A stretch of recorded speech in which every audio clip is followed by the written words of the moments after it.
کہ اللہ مسبب الاسباب ہے، وہ اسباب کا پابند نہیں ہے، وہ اسباب کا محتاج نہیں ہے، اسباب اس کے محتاج ہیں۔ اگر یہ یقین ہے تو اللہ پر ایمان ہے، یہ نہیں ہے تو تمہارا ایمان اسباب پر ہے، وسائل پر ہے، ذرائع پر ہے، مادیات پر ہے، اللہ پر نہیں۔ اس وقت کہاں راستہ تھا؟ کوئی راستہ تھا؟ سمندر ہے اور ادھر سے لشکر آ گیا ہے۔ کلا ان معی ربی سیہدین۔ اب دیکھیے ایمان کہہ دینا آسان ہے، ہوا معکم اینما کنتم، جہاں کہیں بھی تم ہوتے ہو اللہ تمہارے ساتھ ہوتا ہے، لیکن اس کا یقین قائم ہو جائے تو زمین و آسمان کا فرق واقع ہو جائے۔ یہی بات ہوئی حضور کے ساتھ۔ غار ہے، چھپے ہوئے ہیں محمد الرسول اللہ اور آپ کے وہ یار غار ابو بکر صدیق رضی اللہ تعالی عنہ۔ اقبال نے حضرت ابو بکر کی شان میں چند اشعار کہے صرف، لیکن واقعہ یہ ہے کہ بھاری بھاری نظموں پر اور قصیدوں پر بھاری ہے، طویل ترین نظمیں اور قصیدے ہوں ان پر بھاری ہے۔ ہمتیں ابو بکر کی ہمت جو ہے، کشت ملت را جو ابر، جیسے بارش سے کھیتی اپجتی ہے، ابو بکر کی ہمت اور عزیمت اس امت کو اسی طرح سینچنے والی ہے۔ ثانیے اسلام و غار و بدر و قبر، وہ دوسرے تھے اسلام میں، دوسرے پہلے کون تھے؟ انا اول المومنین، حضور فرماتے سب سے پہلا ایمان لانے والا میں، دوسرے ابو بکر۔ ویسے ہمارے ہاں یہ چلتا ہے اختلاف، حضرت علی پہلے ہیں کہ حضرت ابو بکر پہلے ہیں، لیکن اس میں بڑی خوبصورت تطبیق قائم کی ہے علماء نے اور بہت صحیح ہے۔ چار کے بارے میں فیصلہ ہی مت کرو کہ کون پہلے ہے، ان کی ایک عجیب تقسیم کر دی ہے۔ آزاد مردوں میں، بالغ مردوں میں سب سے پہلے ابو بکر، بچوں میں سب سے پہلے علی، خواتین میں سب سے پہلے خدیجہ، اور غلاموں میں سب سے پہلے زید ابن حارثہ۔ بڑی پیاری تقسیم ہے، یہ چاروں ہی پہلے ہیں، ہر ایک کے لیے اولیت ہے۔ اور واقعہ یہ ہے کہ اگر زمانی اعتبار سے تعین ہوگا تو پہلے خدیجۃ الکبریٰ آئیں گی رضی اللہ تعالی عنہ، کسی اور سے بات کرنے کی نوبت بعد میں آ سکتی ہے، پہلے تو اہلیہ محترمہ سے بات ہوئی، آتے ہی پہلی وحی ہوئی ہے، ابھی تبلیغ کا حکم نہیں تھا، کس کو بتایا واقعہ؟ ابھی اپنی نبوت کی تبلیغ کا تو حکم ہی نہیں آیا، واقعہ کس کا ہے؟ وہ خدیجہ کا ہے۔ جب کہا ہے کہ خشیت علی نفسی، مجھے اپنی جان کا اندیشہ ہے، تو کیا جواب دیا خدیجہ نے رضی اللہ تعالی عنہا؟ وہ صدیقۃ الکبریٰ ہے، صدیقات جو ہیں خواتین ان میں چوٹی پر خدیجۃ الکبریٰ ہے رضی اللہ تعالی عنہا، اور صدیق جو مرد ہیں ان میں صدیق اکبر ہے ابو بکر صدیق رضی اللہ تعالی عنہ، لیکن صدیقات میں چوٹی پر۔ جب حضور نے فرمایا خشیت علی نفسی، کیا فرمایا، کیا عرض کیا، کیسے تسلی دی؟ نہیں نہیں، اللہ آپ کو ضائع نہیں کرے گا، آپ غریبوں کے ہمدرد ہیں، آپ مساکین کے تکالیف رفع کرنے والے ہیں، آپ بیواؤں کی سرپرستی کرتے ہیں، آپ مسافروں کی خدمت کرتے ہیں، اللہ آپ کو ضائع نہیں کرے گا۔ یہ یقین ہے اس خاتون کے اندر۔ خیر وہ ایک علیحدہ بات ہو جائے گی۔ میرے دل پر حضرت خدیجہ رضی اللہ تعالیٰ عنہ کی شخصیت کا بڑا گہرا نقش ہے، جو وہ کوئی اور ہی وقت اور موقع ہوا تو بیان ہوگا۔ بہرحال اقبال نے ایک مصرے میں جو چار اولیتیں جمع کر دی ہیں، ہمتیں او کشت امت را چو ابر، ثانی اسلام و غار و بدر و قبر۔ اسلام میں حضور کے بعد پہلے کون؟ ابو بکر۔ غار میں حضور کے ساتھ کون؟ ابو بکر۔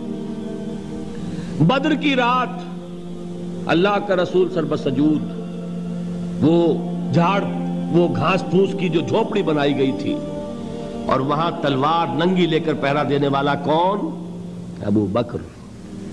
اور اس حجرہ عائشہ میں محمد کے بعد سب سے پہلے دفن ہونے والا کون؟ ابو بکر رضی اللہ تعالی عنہ صلی اللہ علیہ وسلم۔ وہ جو معاملہ میں سنا رہا تھا غار ثور کا، حضرت ابو بکر بھی حضور کے خیال سے لرز گئے ہیں. آپ کو یاد ہوگا کہ جا کر پہلے تمام جتنے سوراخ تھے انہیں بند کیا ہے. ایک سوراخ رہ گیا تھا جس کو بند کرنے کے لیے کوئی کپڑا نہیں تھا. وہاں اپنی ایڑی رکھی ہے. تب کہا ہے حضور سے تشریف لائیے, اور اپنے زانو پر حضور کو لٹایا ہے. اور وہاں کسی موذی جانور نے کاٹا ہے. حضور کی آنکھ لگ گئی تھی. اس وقت اس بل کے اندر جو بھی بچھو ہے کیا ہے واللہ عالم, اس نے کاٹا ہے. اس کی تکلیف کی وجہ سے ابو بکر کی آنکھوں سے آنسو ٹپک گئے. حضور کے چہرے مبارک پر پڑے ہیں تو حضور جاگے ہیں, معاملہ کیا ہے. ایڑی نہیں ہٹائی وہاں سے, مبادا وہ جانور وہاں سے نکل کر محمد الرسول اللہ کو کوئی گزن پہنچا دے. ابو بکر کی ایڑی ہے, جس طرح چاہے کھا لے, ختم کر دے, جان نکل جائے تب کوئی آنچ آئے محمد پر تو آئے, لیکن جیتے جی نہیں. وہ ہے ابو بکر. حضور کے خیال سے اس وقت حضور نے پھر اپنا لعاب دہن لگایا ہے, اور اس سے پھر آپ کی تکلیف ختم ہوئی. جیسے خیبر میں حضرت علی کی آنکھ دکھ رہی تھی, اس کو جو شفا حاصل ہوئی ہے وہ بھی حضور کے لعاب دہن سے ہوئی. تو بہرحال اس وقت انہوں نے کہا ہے کہ اے نبی یا رسول اللہ, اگر اس وقت ان میں سے کسی نے غیر ارادی طور پر بھی اپنے قدموں کی طرف جھانک لیا تو پکڑے جائیں گے. کیا جواب تھا اللہ کے رسول کا؟ لا تحزن ان اللہ معنا. اللہ ہمارے ساتھ ہے, کیوں گھبراتے ہو ابو بکر. یہ ہے ایمان باللہ, میرا مالک اللہ, میرا رازق اللہ, میرا محافظ اللہ, میرا مددگار اللہ, میرا پشت پناہ اللہ, میرا دوست اللہ. یہ دوستی ہے اللہ کی جو لب لباب ہے, حاصل ہے ایمان کا. اسی کا نام ولایت ہے. اولیاء اللہ کے سروں پر سینگ نہیں ہوتے. جس کے دل میں ایمان راسخ ہو چکا ہو وہی اللہ کا ولی ہے. جسے اللہ پر یقین ہو چکا ہے وہی اللہ کا ولی ہے. جسے یقین ہے اللہ میرے ساتھ ہے, میرا مددگار, میرا پشت پناہ, میرا ساتھی, میرا دوست, میرا محبوب, میرا محب. اللہ اہل ایمان سے محبت کرتا ہے. واللہ یحب الصادقین. ان اللہ یحب الذین یقاتلون فی سبیلہ صفا کانہم بنیان مرصوص. اللہ محبت کرنے والا, اہل ایمان محبوب, اور اہل ایمان محبت کرنے والے اللہ محبوب. والذین آمنوا اشد حبا للہ. آپ تصور کیجئے جسے یہ رشتہ ایمان یا رشتہ ولایت حاصل ہو جائے, الا ان اولیاء اللہ لا خوف علیہم ولا هم یحزنون. آگاہ ہو جاؤ, اللہ کے دوستوں کے لیے نہ کوئی خوف ہے نہ کوئی حزن ہے. اور میں بیان کر چکا تھا, خوف اور حزن کے خاتمے ہی کا نام امن ہے. زوال خوف, زوال حزن. یہ خوف اور حزن کیوں آتے ہیں بار بار؟ اللہ تخافوا ولا تحزنوا, دونوں آ گئے. الا ان اولیاء اللہ لا خوف علیہم ولا هم یحزنون, پھر وہی دو. وہ کیوں ہے؟ خوف ہوتا ہے کسی مستقبل کی بات کا, یہ نہ ہو جائے, وہ نہ ہو جائے, یہ نقصان نہ پہنچ جائے, یہ تکلیف نہ ہو, یہ غضب نہ آ جائے. خوف ہے مستقبل سے. حزن ہے یہ کیوں ہوا, یہ نہیں ہونا چاہیے تھا, یہ میرا فلاں چیز میرے ہاتھ سے جاتی رہی ہے, فلاں موقع نکل گیا, اب بیٹھے ہوئے ہیں اندر ہی اندر کڑ رہے ہیں, صدمہ ہے اور رنج ہے. اور جو اللہ پر ایمان رکھتا ہے وہ جانتا ہے ما اصاب من مصیبت فی الارض ولا فی انفسکم الا فی کتاب من قبل ان نبرأها ان ذلک علی اللہ یسیر لکی لا تعصوا علی ما فاتکم ولا تفرحوا بما آتاکم واللہ لا يحب كل مختال فخور. اس زمین میں یا تمہاری جانوں میں کوئی تکلیف, کوئی مصیبت نہیں آ سکتی سوائے اس کے کہ جو اللہ نے لکھ دی ہو, اس سے پہلے کہ وہ ظاہر ہو. جس کو یہ حقیقت معلوم ہو گئی اس کو یہ طرز عمل اختیار کرنا چاہیے. جو چیز چھن جائے, جاتی رہے, چھوٹ جائے, اس پر افسوس نہ کرو.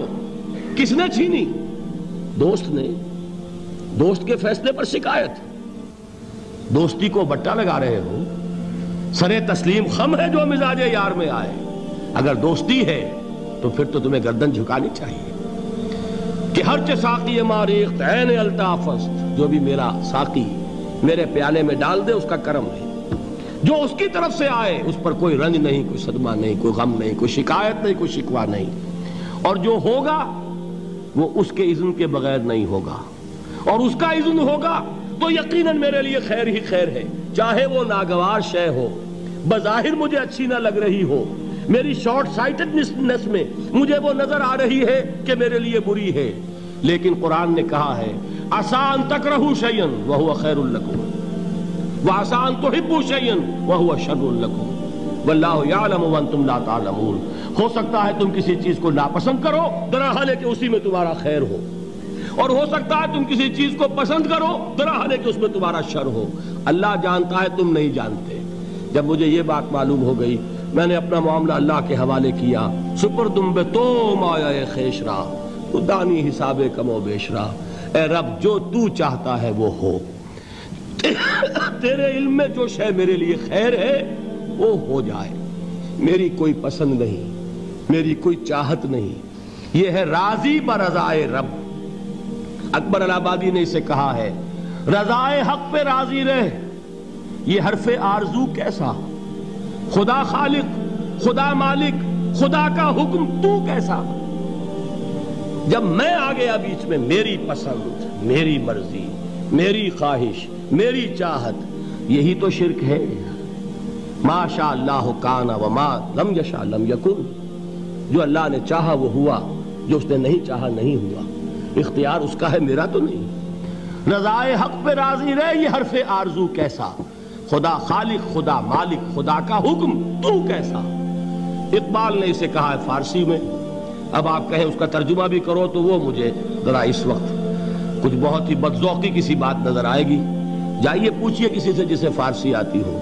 برو کشید ز پیچا کے ہست و بود مرا، چے اقدہا کے مقام رضا کشود مرا۔